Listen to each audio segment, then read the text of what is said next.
Earlier tonight, I was watching a clip from Will Salatin on The Bulwark, and they were talking about the interview that Todd Blanche had with Kristen Welker earlier today.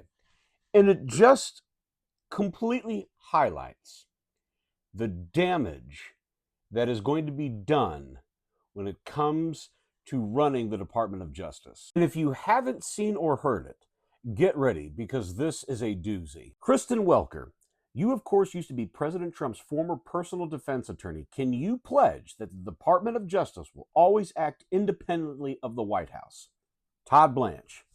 Well, there's a big difference between saying we will always do our job and investigate any case and act independently of the White House.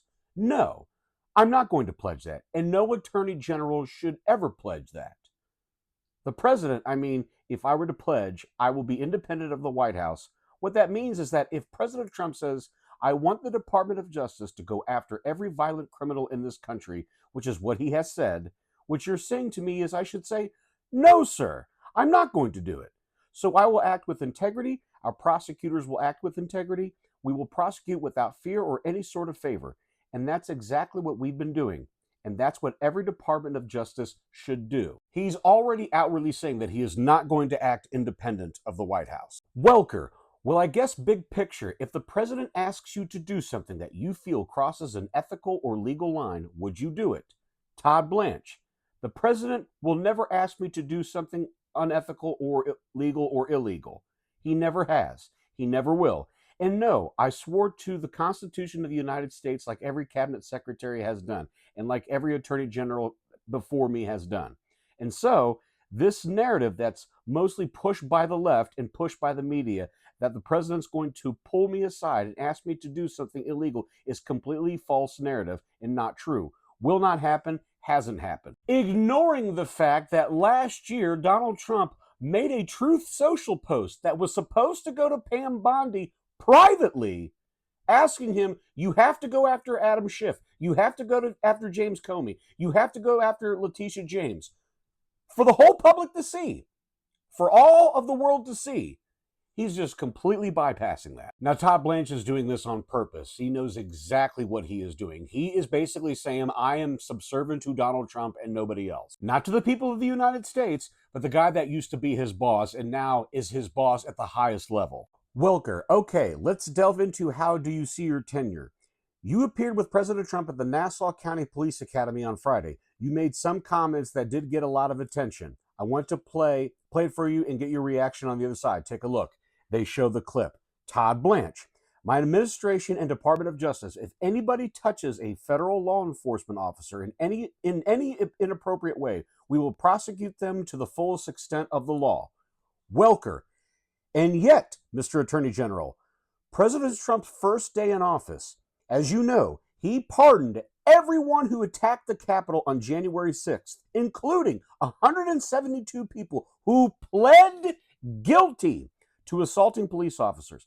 How is that consistent with your pledge to always protect law enforcement? Todd Blanche, there's nothing inconsistent about that. The president's pardon powers, any president's pardon powers, are not limited. So when I say, and when this Department of Justice says, when the FBI says, like we are saying, and every U.S. attorney is saying that if you assault law enforcement, we will prosecute you to the fullest extent of the law. That is absolutely what the president expects, absolutely what I expect, our prosecutors expect, and that's completely separate from any president's ability to pardon. Translation, well, they were prosecuted and the president pardoned them. Again, people that assaulted cops, assaulted law enforcement.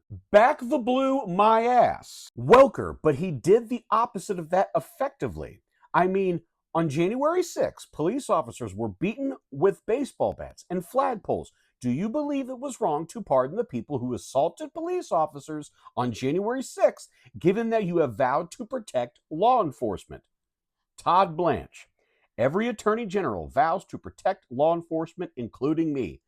I so am not opining or in any way saying that the President Trump did what President Trump did is wrong. Absolutely not. By the way, the president, Welker cuts him off. It is inconsistent with what you said, though. Blanche, absolutely not. There's a difference. Welker, it is inconsistent with your pledge. Todd Blanche, no.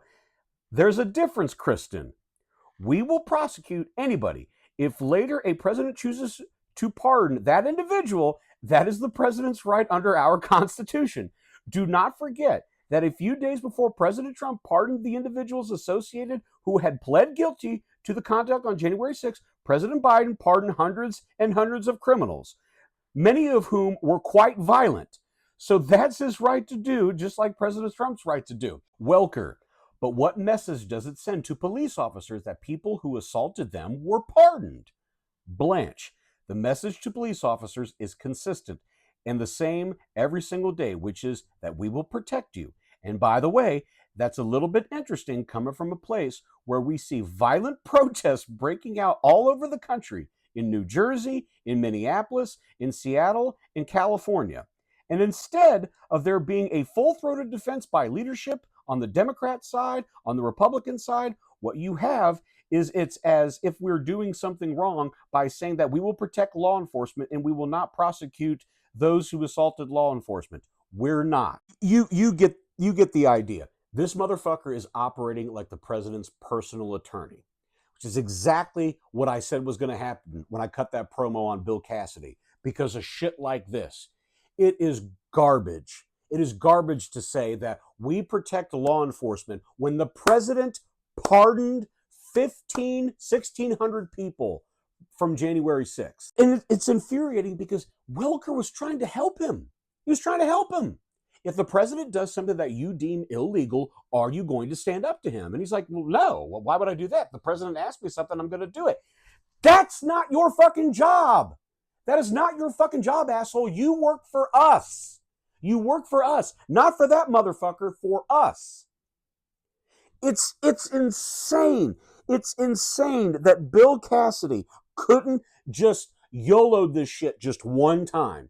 You're out the fucking door. You don't have to protect these people, and you fucking crumbled up like an accordion. It's insane to me. They will find any pretense to go after somebody, slightest, even if it doesn't go anywhere. The embarrassment factor is what they want. They want people to spend money because you may get away with a couple of these decisions. They'll go after Letitia James again. They're already trying to go after Comey again. And it's under this motherfucker's watch. Not to mention, he's the one that helped perpetuate suppressing the Trumpstein files. That was his doing. They were in the Situation Room. This motherfucker will never work for the American people. He works for the president. Not to mention, listen to the groundwork that he is doing. He's saying violent protests in Minneapolis, Jersey, California, Seattle, etc. That is intentional.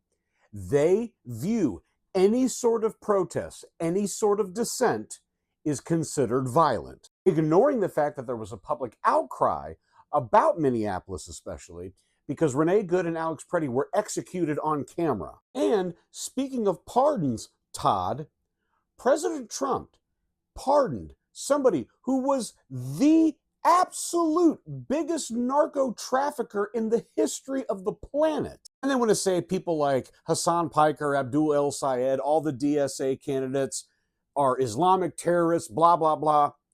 Donald Trump pardoned a guy that helped fund ISIS. And he gave him a pardon because he gave him $1 million for his stupid fucking shit coin. So stop with this false equivalency bullshit. And they said that Merrick Garland weaponized the Department of Justice. Those transcripts, what I just read to you, that is Todd Blanche saying that he is going to weaponize the Department of Justice. If the president asks me something, I'm going to carry that out. That's why, come this fall, these contests have to be too big to rig. They have to be, because they're going to use any opening that they can use to try to not seat somebody. There's a reason why that they're calling all the DSA or anybody that is just left of Genghis Khan a communist. They're trying to set a precedent that not only should this person not be seated, they should be in jail or in prison. On Earth 1, that would be disqualifying. But in this timeline, it's just Sunday. And really, if I'm law enforcement of any type throughout the country, I'm fucking pissed that that guy just said all that shit. Hell, you should have been pissed off when all those people were pardoned. And if you're one of those people that still wave the Blue Lives Matter flag, you are a sucker. But that's the thing. They only like the blue when they back what the president and the Department of Justice does. So if that doesn't piss you off, there's no hope for you. And again, I say to Bill Cassidy, I hope it was fucking worth it.